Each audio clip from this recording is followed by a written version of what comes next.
الحمد لله وحده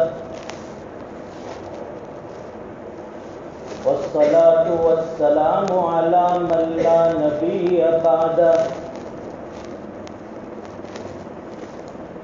أما بعد فأعوذ بالله من الشيطان الرجيم بسم الله الرحمن الرحيم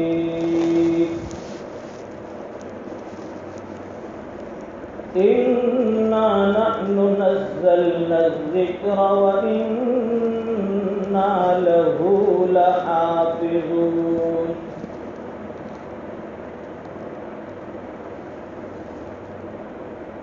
وعن عثمان رضي الله تعالى عنه قال رسول الله صلى الله عليه وسلم خيركم من تعلم القرآن وعلمه رواه البخاري وأبو داود والترمذي والنسائي وابن ماجه وعن عمر بن الخطاب رضي الله تعالى عنه قال رسول الله صلى الله عليه وسلم إن الله يرفع بهذا الكتاب أقواما ويضع به آخرين صدق رسوله النبي الأمي الحبيب الكريم ونحن على ذلك لمن الشاهدين والشاكرين والحمد لله رب العالمين. بزرگوں اور دینی بھائیوں، یہ ہمارا جمع ہونا نسبت قرآن پر ہے، اور ہر ایمان والا جانتا ہے کہ قرآن کریم یہ اللہ کا کلام ہے. جس طرح دنیا کے کسی بادشاہ کا کلام وزنی ہوتا ہے،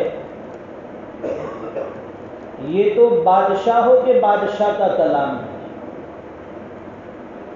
کلام الملوک ملوک الکلام، بادشاہوں کا کلام یہ کلاموں کا بھی بادشاہ ہوا کرتا ہے.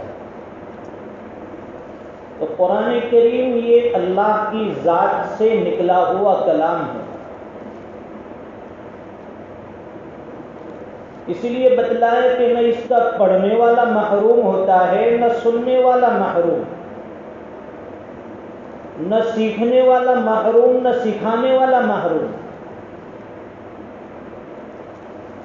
اور حدیث شریف میں بتلایا کہ اگر ایک حرف پڑھ لیا بغیر کسی سمجھے تو 10 نے کیا، اور اگر قرآن کریم کو نماز میں پڑھا تو ہر حرف پر 100 نے کی،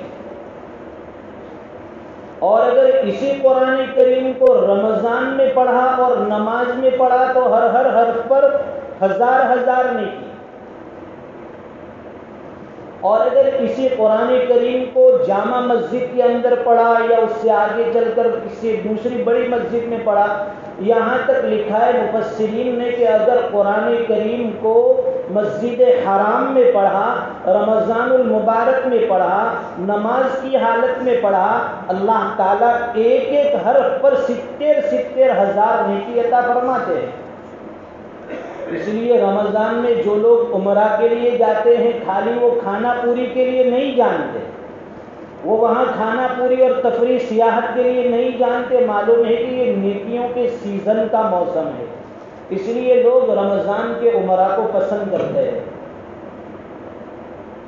اور ایک روایت میں نبی کریم صلی اللہ علیہ وسلم فرماتے ہیں من اعتمر فی رمضان فکان حج معی، کہ جس نے رمضان میں عمرہ کیا اس نے گویا میرے ساتھ حج کیا. اتنا بڑا ثواب اللہ تعالیٰ عطا فرماتے.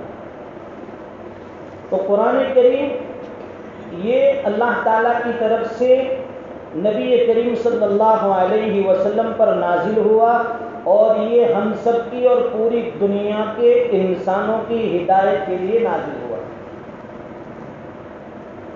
قرآن کریم سے پہلے بہت سے صحیفے نازل ہوئے۔ اللہ تعالیٰ نے 100 صحیفے نازل فرمائے اور 4 آسمانی کتابیں نازل ہوئی، جن میں سے 50 صحیفے حضرت شعیب علیہ السلام پر اتارے گئے اور 30 صحیفے حضرت ادریس علیہ السلام کو عطا کیے،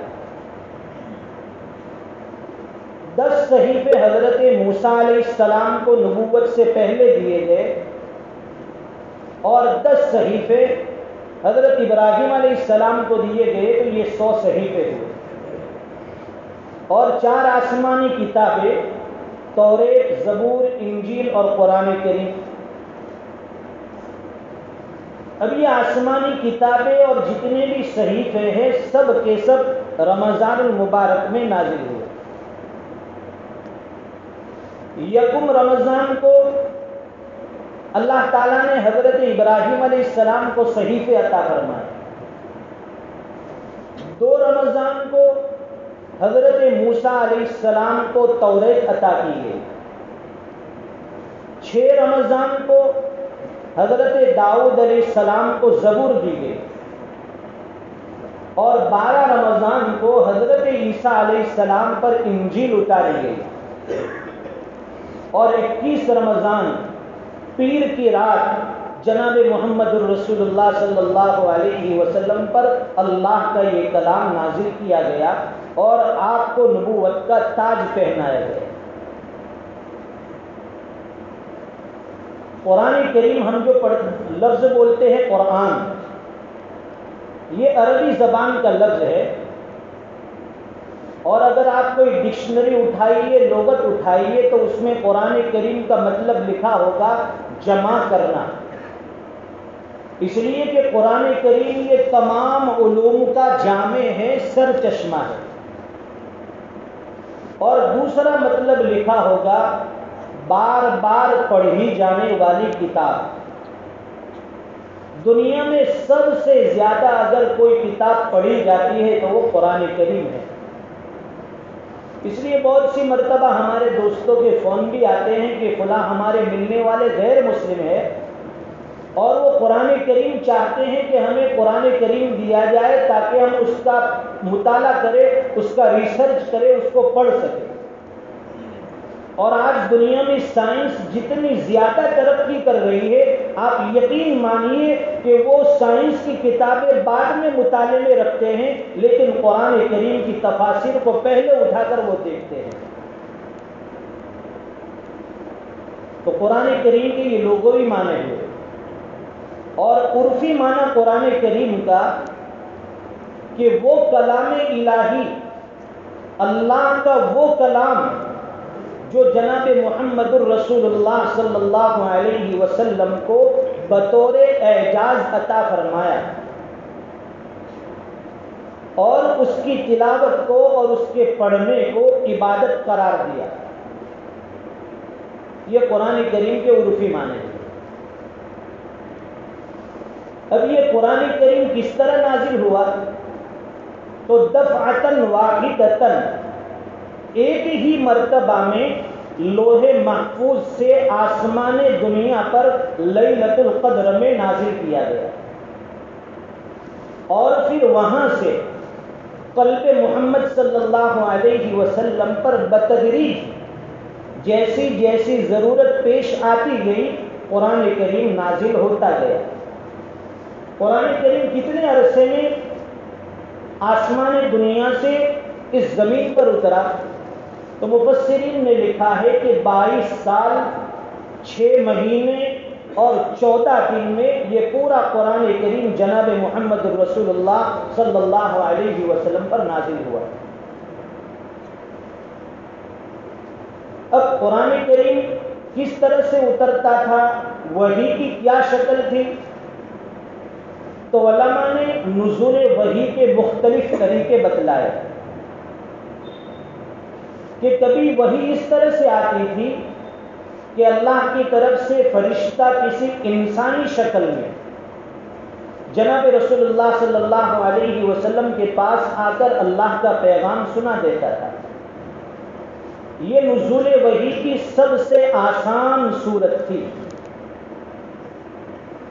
اور دوسرا طریقہ نزول وحی کا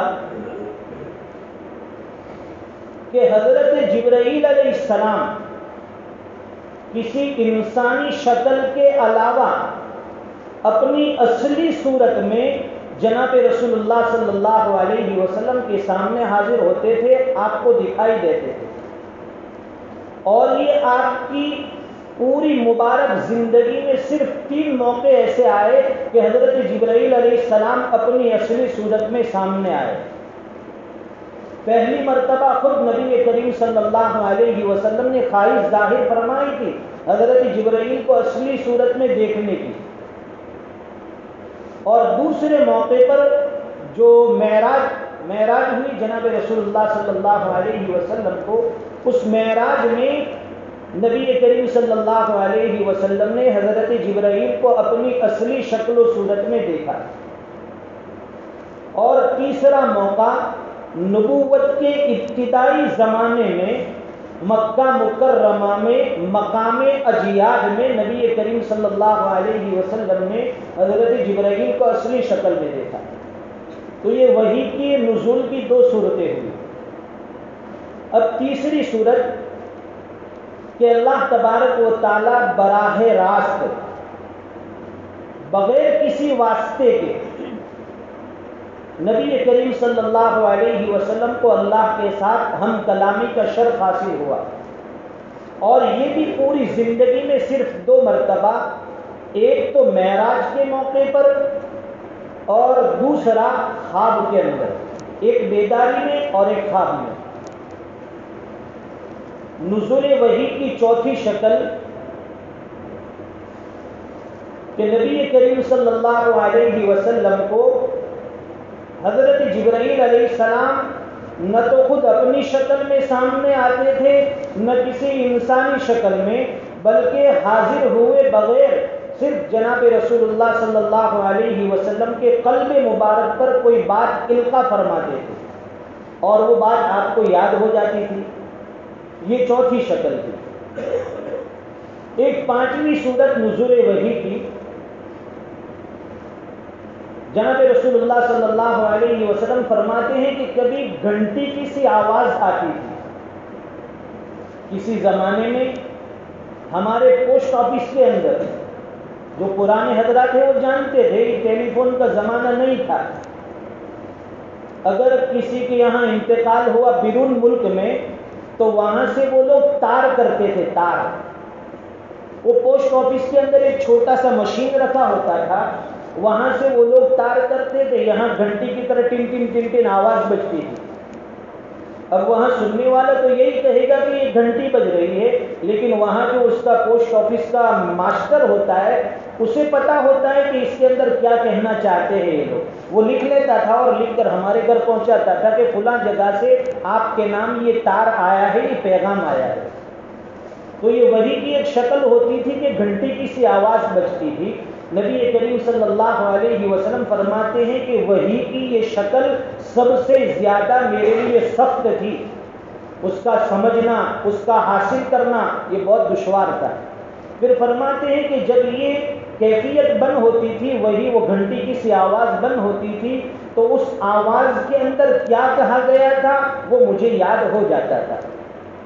تو یہ 5 طریقے علماء نے بتلائے ہیں کہ اس طرح سے قرآن کریم نبی کریم صلی اللہ علیہ وسلم پر بتدریج نازل ہوتا گیا۔ اب قرآن کریم کی عمومی تقسیم اور اس کا اجمالی خاکہ وہ بھی ہمیں یاد ہونا چاہیے۔ بعض جگہ مکاتب کے اندر چھوٹے چھوٹے بچوں کو یہ چیز سکھائی جاتی ہے، جو ابھی میں آپ کی خدمت میں پیش کرنے جا رہا ہوں، بہت کام کی چیز ہے۔ اگر اس کو نوٹ کر لیا جائے اور اگر اس کو مکتب کے بچوں تک پہنچایا جائے تو الحمدللہ وہ چھوٹا سا بچہ پھر پھر اس کو یاد کر کے سنا دے گا۔ تو قرآن کریم جو ہے اس کے اندر سب لوگ جانتے ہیں، جیسے سوالی شکل بھی ہوتا ہے کہ بھائی قرآن کریم کے کتنے پارے ہیں، تو پھر بچہ جواب دے سکتا ہے کہ اس کے 30 پارے کمپلیٹ ہے، نہ کم نہ زیادہ۔ پھر دوسرا سوال کہ قرآن کریم میں کتنی سورتیں ہیں، تو 114 سورتیں ہیں۔ تیسرا سوال کہ قرآن کریم میں کتنی منزلیں ہیں، تو 7 منزلیں ہیں۔ پھر قرآن کریم میں کتنے رکوع ہیں، تو اس کا جواب کہ 540 رکوع ہے۔ پھر اور ایک سوال کہ بھئی قرآن کریم میں آیت سجدہ کتنی ہے، جس کے تلاوت کے بعد آدمی کے اوپر سجدہ واجب ہوتا ہے، تو 14 سجدے کی آیتیں ہیں جس پر سجدہ واجب ہے، یہ متفق علیہ ہے، اور ایک آیت جو ہے وہ مختلف بھی ہے۔ پھر ایک سوال یہ ہوتا ہے کہ قرآن کریم میں کلمات کتنے ہیں، تو 77,934 کلمات ہے پورے قرآن کریم میں۔ پھر اور ایک سوال بتا دیجیے کہ بھئی قرآن کریم میں حروف کتنے ہیں، تو 3,23,671 رکوع ہے، حروف ہیں۔ تو اس اعتبار سے اگر اس کو تیار کر کے بچوں کے حوالے کیا جائے تو الحمدللہ ہمارے بچوں کو اچھی خاصی معلومات مکتب کے اندر حاصل ہو جاتی ہے، اور یہ چیزیں آج ہمیں معلوم نہیں۔ تو قرآن کریم سے محبت اور اس کے تعلق کی نسبت پر یہ چیزیں ہمیں ضرور یاد ہونی چاہیے۔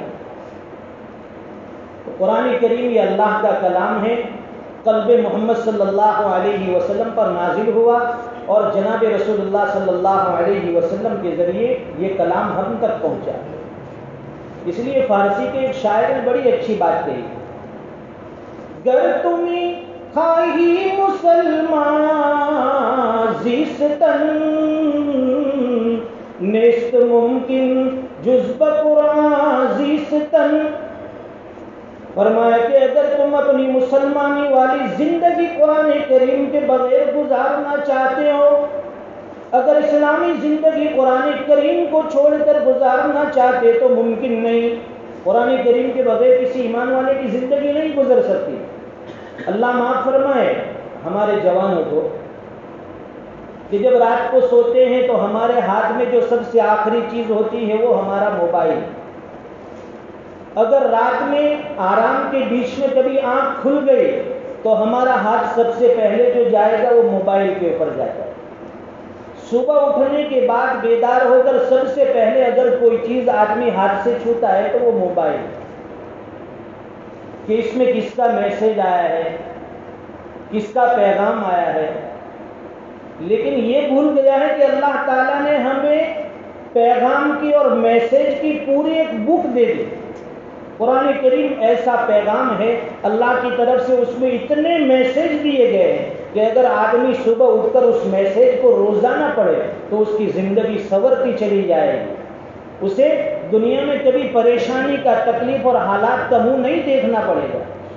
ایک دور وہ تھا کہ صبح اٹھ کر لوگ قرآن کریم پڑھتے تھے، سورہ یاسین پڑھتے تھے، شام کو سورہ تبارک، سورہ واقعہ پڑھتے تھے، لیکن اب زمانہ اتنا تیزی کے ساتھ قیامت کی طرف بڑھ رہا ہے کہ آدمی قرآن کریم کو پیچھے چھوڑ کر دنیا کی ٹیکنالوجی والی چیزیں اور دنیا کو ختم کرنے والی اور خاص کر مسلمانوں کو تباہ کرنے والی چیزوں کے پیچھے آج کا مسلمان پڑا ہوا ہے، جس کی وجہ سے آج دنیا میں ہر جگہ مسلمان ناکامی کے شکار ہے، ہر جگہ پریشانی کے شکار ہے۔ اللہ تعالیٰ امت مسلمہ کو صحیح سمجھ عطا فرمائے، قرآن کریم سے وابستگی نصیب فرمائے، اور قرآن کریم سے اللہ تعالیٰ ہمیں سچا عشق اور اس کی تلاوت کا صحیح جذبہ نصیب فرمائے۔ اللہ تعالیٰ ہمارے نو نہالوں میں، ہمارے خاندان میں، ہماری اولاد میں، ہماری نسلوں میں اس قرآن کریم کے فیض کو جاری و ساری فرمائے۔ حضرت مفتی اسماعیل صاحب انشاءاللہ وہ آج دعا کریں۔